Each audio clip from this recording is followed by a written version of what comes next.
A grant from the Missouri Department of Health allowed for a study to be done on the mental health and also substance abuse of people in the Springfield area.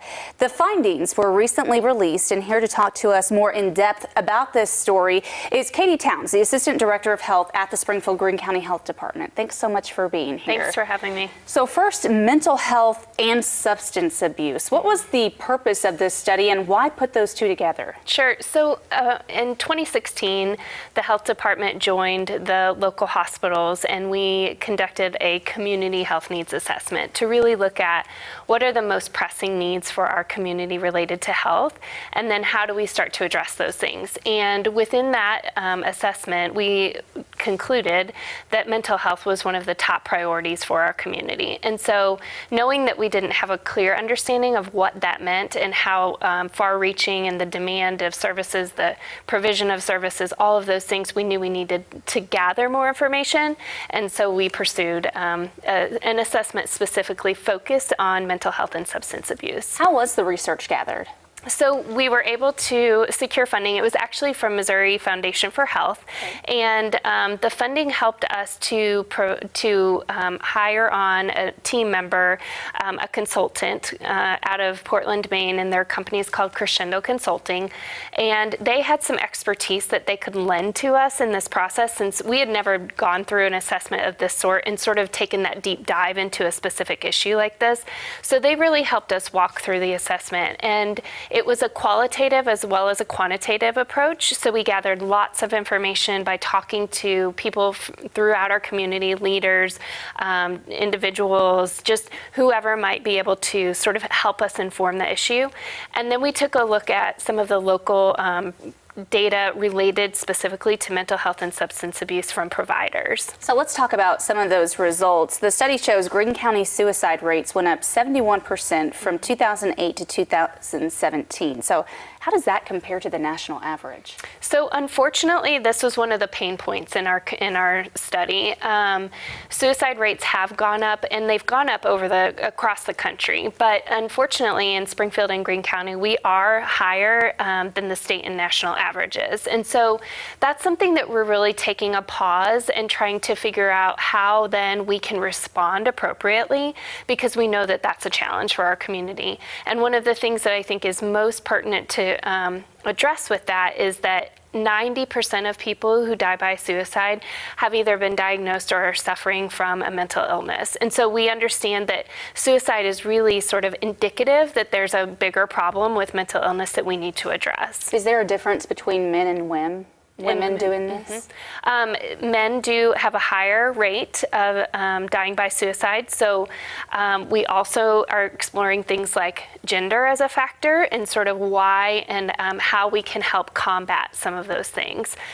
Stigma is a huge factor in that, and it contributes to people sort of becoming a little bit inactive or sort of being afraid to take a step towards help. And so that's something that became very clear throughout the study that we need to address as a community.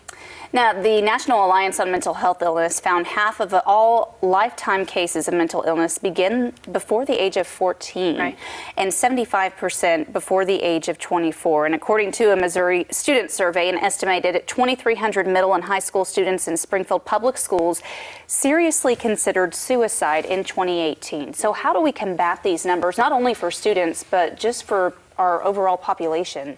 So I think that point really addresses the fact that these issues of mental health and substance abuse are not just specific to one piece of our population. It really extends across all different sectors and into our young adults and children, all the way through adulthood. And so we're working with partners, and Springfield Public Schools was a part of this process. And so we understand that we have some work to do to educate our youth, our students, and make sure that they're equipped, and then also able to link them with services. And I think one of the great things that happened throughout this study was none of our healthcare providers or our providers in the area stood still and waited for this to be concluded.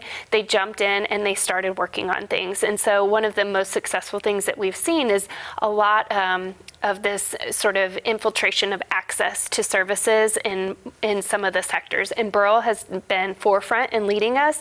They've created a partnership with Springfield Public Schools that will allow increased access for students. And I think that's one of the best things that we can do is sort of continue to drive access. And so let's talk about that moving forward. There's 3 domains that you hope to tackle on a task force. What are those? So within this study, we had to sort of step back and figure out how to organize this information. And we concluded that there were 3 areas of focus that we wanted to sort of remember as we move forward. So the first one that we've addressed within the study is that we have a domain of awareness and early intervention. So we need to have better understanding of the issue, and people need to have access to interventions that are way more upstream than they're able to access at this point. The second domain was crisis services. And so that really reflects the fact that we know that we have these rates of suicide that are higher than we want them to be, higher than the country. And so what we need to do is figure out how do we wrap services and provide services when people need it in that crisis situation. And then third, we have an access to appropriate care domain that addresses things like provider shortages. So there are definitely, as far as psychiatrists go, shortages across the country, and we are not immune to that. So we need to figure out how do we increase access through other alternatives or telemedicine or those sorts of things that can really help meet people where they are when they need the services. 1 in 5 adults in the United States suffers from a mental illness. Talking about it, getting rid of that stigma is how we initially start this process of healing and getting help. Yep, absolutely. Okay, Katie Towns with the Health Department, thanks so much for being here to bring more awareness to this issue, and we'll be posting more information on our website as well at ozarksfirst.com. Thanks for being here. Ozarks Tonight, we'll be right back.